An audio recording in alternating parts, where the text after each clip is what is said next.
Throughout American history, there have been many moments, whether joyful or tragic, that have shaped this country.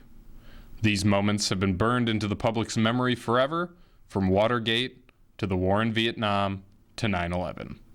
Friday, November 22nd, 2013, marks the 50th anniversary of the assassination of President John F. Kennedy, and I met with St. Bonaventure professors who shared their memories of that tragic day in 1963.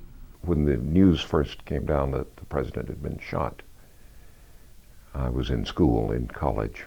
I was a newspaper reporter in a Buffalo paper, and I was sitting in the city room and complaining about the fact that JFK could eat meat on the Friday because he was the commander-in-chief of the armed forces.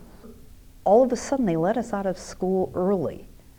And I don't remember, so I suspect they did not exactly tell us why.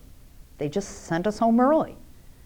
And at that moment, a copy boy ran out of the wire room where all the teletype machines were, and he was yelling that the president has been shot. The president's been shot.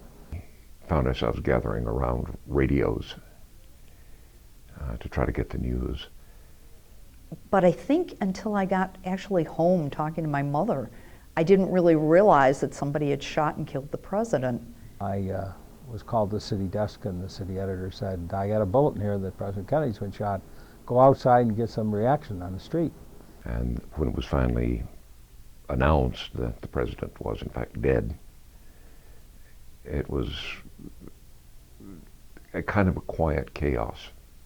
So I went out, ran down the stairs and went up to the first person. I told him, do you have any reaction to the fact that President Kennedy's been shot? My best friend was a deaf mute, and I happened to look up and I saw her. She was sitting facing the wall, filing things in pigeonhole compartments like sorting mail. The person didn't know President Kennedy had been shot, which isn't surprising because we had just gotten the bulletin on it. Second person, same thing. The third person was a woman who put her head down on the hood of a car and started to cry.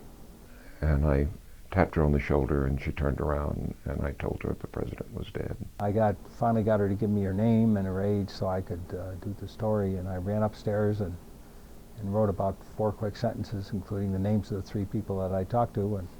And of course she cried silently, but that's how she found out.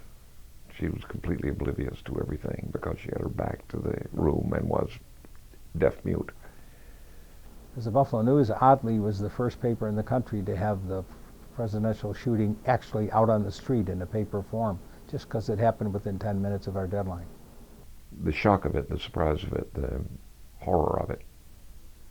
All of my friends will tell you something like I just told you. Everyone has a memory.